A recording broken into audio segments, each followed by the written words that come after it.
2 रोज़ बाद दोबारा पेशी लगनी है 27 को। आपने फंड रिलीज़ नहीं किया, आपकी असम्बली ने बिल पास कर दिया कि नहीं फंड नहीं आपको दे सकते 21 अरब रुपये। तो 27 के बाद फिर अगला स्टेप क्या है? फिर वज़ीर-ए-आज़म की कंटेम्प्ट के तहत नाअहली लिए। मलिक साहब देखें, अगर मैं तो एक पॉलिटिकल वर्कर हूँ, मैं तो हमेशा ये कहता हूँ कि अगर तो ये सब कुछ हो रहा है पाकिस्तान की बेहतरी के लिए, तो फिर भी बैठकर बात करनी पड़ेगी कि आपके जहन में पाकिस्तान की बेहतरी कैसे हो रही है, मेरे जहन में कैसी हो रही है, मेरे और तीसरे के जहन में कैसी हो रही है। अगर तो ये नहीं है तो सिर्फ मेरी अना की बात है कि मैं एक बात कह चुका हूँ, वो आपने हर हालत में पूरी करनी है। और फिर मेरी अना अगर पाकिस्तान के मफाद से बड़ी है, अगर पाकिस्तान के मफादात, अवाम के मफादात से वो बड़ी हो चुकी है, तो फिर तो वो बहुत खौफनाक सूरत हाल है। इससे तो मुल्क, मैंने खुद पढ़ा भी है, आपके सामने भी है, बड़े नुकसान होते हैं। क्या आप तहरीक इंसाफ से मुज़ाकरात के लिए तैयार हैं? देखो, मैं एज ए पॉलिटिकल वर्कर तो मैं समझता हूँ कि हर एक को मुज़ाकरात करने चाहिए, बैठना चाहिए।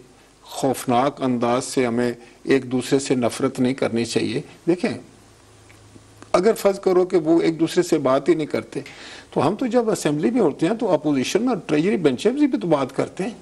हम तो हर बिल के ऊपर बैठते हैं, एक दूसरे को कन्विंस करते हैं कि भाई ये बिल हम लेकर आ रहे हैं, अच्छा हम नहीं लेकर आते, आप ले आए, ये हमने रेजोल्यूशन पास करना है, आप भी इस पर दस्तखत कर लें, ये पाकिस्तान के लिए है। लेकिन पीटीएम से भी तासुर यह है कि नवाज शरीफ और मौलाना फजलुर रहमान तो पब्लिक है, लेकिन नवाज शरीफ भी बातचीत के हक में नहीं। देखिए, अब उनके पास भी कुछ आर्गूमेंट तो ज़रूर होंगे ना जी। यही तो मैं, मलिक साहब, मैं शुरू दिन से ये कहता हूँ, मैं इमरान खान साहब से भी यही पहले भी कह रहा था कि देखें, आप इस हद तक ना जाएं कि जहां आप फिर बात करने के भी काबिल ना रहें, या इस हद तक ना किसी के चेहरे पर खराशें डालें और वो आपके चेहरे पे डाल दे कि उसको आप दुश्मनी में बदल दें, कि आप इस काबिल भी ना रहें। कल फर्ज करें आप कामयाब भी हो जाते हैं, तो आप इस मुल्क को कैसे चलाएंगे?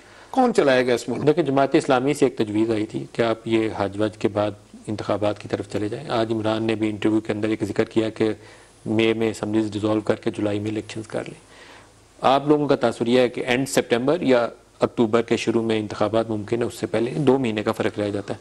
तो क्या इंतखाबात जुलाई में हो सकते हैं या इंतखाबात अक्टूबर में ही होंगे? देखिए, मैं आपको बताऊं, ये भी एक सेल्फ क्रिएटेड एक प्रॉब्लम जो है सामने आ रही है। ये किसी ने अब छोड़ें, अब उसने क्या किया, क्यों असेंबली तोड़ी, अब वही असेंबली जो टूटी हुई असेंबली है उसमें वापस आना चाह रहे हैं। पहले वो कोर्ट में गए मेरे खिलाफ कि हमारे इस्तीफे मंजूर नहीं किए जा रहे। सर, अभी भी उनकी ख्वाहिश है कौमी असेंबली में। जब मैंने कर लिए तो फिर वो कोर्ट में चले गए कि हमारे इस्तीफे मंजूर ना किए जाएं।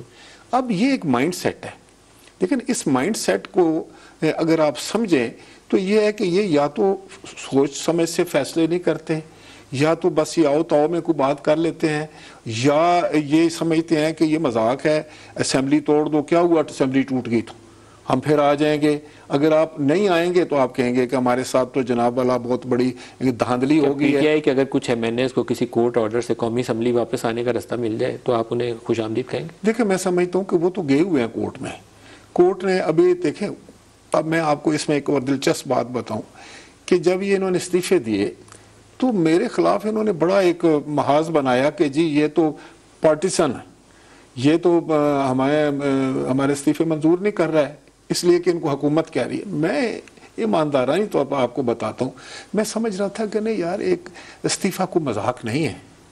सर, अगर अदालती फैसले से उन्हें वापसी का रास्ता मिलता है तो आप उन्हें कबूल करेंगे? PTI देखिए, अदालत तो अगर कोई फैसला करती है और मैं समझता हूँ उस पर मुझे तो कोई एतराज किसी के साथ। आप PTI को खुशामदीद कहेंगे फिर कौमी असेंबली? बिल्कुल, मैं तो उस दिन उनके, मैं तो आपको ये बताना चाहूँ कि ये इंटरेस्टिंग डेवलपमेंट होगी। आपका इंतखाबी इस्लाहात का अमल मुकम्मल होने में ये मेजर स्टेप होगा आगे। देखिए, वो उसको तो आप छोड़िए, बात ये है कि अगर कोर्ट को बात करती है, कोर्ट उनको ऑर्डर करती है या उसको कोई जस्टिफिकेशन कोर्ट को मिलती है, कोर्ट रास्ता ढूंढती है, तो मैं समझता हूँ कि हमने तो ये साली PTI का मुल्क तो नहीं है, ये हम सब का मुल्क है, ये आइंदा आने वाले नस्लों का मुल्क है।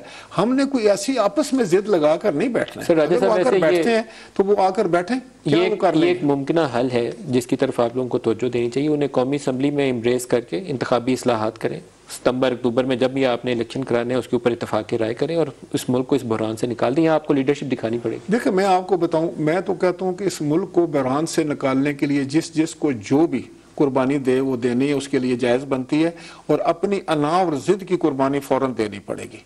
जो लोग, देखें मैं आपको बात बताऊं, इस वक्त जिस तरफ हम जा रहे हैं ना, वो तो बड़ा खौफनाक रास्ता है, वो तो टकराव का रास्ता है। वो मुझे तो एज ए पॉलिटिकल वर्कर, ये जो आप इलेक्शन कर रहे हैं, इस इलेक्शन में भी खून रेजी नज़र आ रही है। मुझे तो मोहल्ले में लड़ाइयाँ नज़र आ रही हैं। मुझे तो ऐसे पता चल रहा है कि ये भाई भाई का दुश्मन हो जाएगा। सर, सुप्रीम कोर्ट के ऑर्डर से इलेक्शन नहीं हो सकती, आप लोगों को फैसला करना पड़ेगा। बिल्कुल, मैं समझता हूँ सुप्रीम कोर्ट में तो सियासी मामलात लेके जाना, ना सुप्रीम कोर्ट के पल्ले कुछ रहता है, ना सियासत के पल्ले कुछ रहता है। सुप्रीम कोर्ट को भी सोचना चाहिए था, सियासी मामलात में आना नहीं लेना चाहिए। मैं तो कहता हूं कि सुप्रीम कोर्ट को तो बिल्कुल कह देना चाहिए था कि जाएं भाई, आप अपने मामलात खुद करें। क्या सुप्रीम कोर्ट के इंतजामी हुक्म से इलेक्शन हो सकते हैं? मैं समझता हूं कि देखें, इंतजामी हुक्म देना तो आसान है, लेकिन उसको कैरी आउट तो करना है ना। तो उसको ये भी सोचना चाहिए सुप्रीम कोर्ट को कि ये इलेक्शन या मेरे ये हुक्म के नतीजे में क्या आउटकम होगी। सर, अब वो दोनों सिनेरियो बनेगा। सुप्रीम कोर्ट कमाल कर रही है, वो साथ कहती है जुलाई में इंतखाबात भी देख ले, साथ कहते हैं 14 मई को ही इंतखाबात होंगे। अब ये पहले सुप्रीम कोर्ट भी सोच ले कि वो क्या करेंगे। अब मैं यही कह रहा हूँ ना कि ये एक बड़ी दर्दनाक सिचुएशन बन गई है, अफसोसनाक बन गई है। इस पे जितना तासुफ किया जाए कम है, और सोचने वाला बंदा तो फिक्र में हो गया है कि ये हम कर क्या रहे हैं।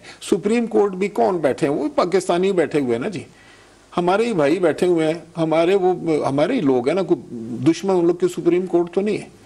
अब उनकी देखे ना, वो वहां क्या हुआ है, पहले तो यही फैसला नहीं हो रहा कौम से कि ये 3-4 का फैसला है, ये 4-3 का है। कभी ऐसा है वहां पहले भी हुआ है। राजा साहब, सारा जोर पंजाब पे लगा हुआ है, केपी साथ ही बैठी हुई है, केपी के ऊपर स्टे ऑर्डर चल रहा है। ये भी अब बहुत बड़ा सवालिया निशान खड़ा हो गया। दूसरा ये है कि हमने ये देखे, ये सर अदलिया क्या कर रही है? वेरी ऑनेस्ट आंसर, अदलिया करना क्या चाह रही है? क्योंकि इससे थोड़ा सा इंतशार में 63 के फैसले में इंतशार बढ़ा था। देखिए इंतशार की तरफ हम दोबारा बहुत गहराई में जा रहे हैं, बहुत उससे निकलने का रास्ता। मैं कहता हूँ जो पहले इंतशार हमने भुगते हैं ना, मुझे ये इंतशार उससे कहीं ज्यादा गहरा नजर आ रहा है। जिस जमाने में हम इंतशार भुगते रहे हैं, शायद उस वक्त इतनी जो थी वो मुल्क में जो है ना, वो तखरीबकारी का डर नहीं था, ना ही इतने शिद्दत पसंदों का कोई निज़ाम था उस वक्त, ना ही कोई, मैं समझता हूँ कि कोई टेररिज्म जो था वो इतनी खौफनाक हालत में था। अब आप ओवरऑल जरा सारी चीज़ों को सामने रख के नक्शा सोचे ना, तो एक तरफ तो आप टेररिज्म में आपका मुकाबला कर रहे हैं, दहशतगर्दी हो गई है, डिवीजन हो गई है,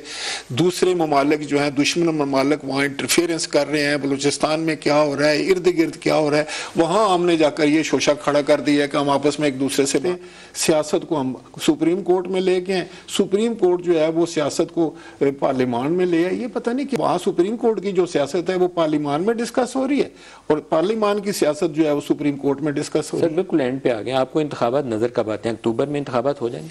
मैं समझता हूँ कि अगर असेंबलियाँ अपनी मुद्दत पूरी करें, एक साथ इंतखाबात हों पूरे मुल्क में, और मैं समझता हूँ कि इसी का यही हल है।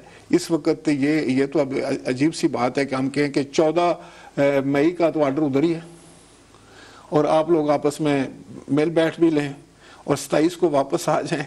भाई ये पॉलिटिकल पार्टीज हैं, इनके दरमियान जो है वो गुफ्तो शनीद करवाना, इनको बिठाना एक जगह पर, एक स्टेज पर लाना, ये कोई इतना कोई घंटों मिनटों का काम तो नहीं है, यहाँ टाइम लगता है। इंतजामी हुक्म से नहीं हो सकेगा। जी।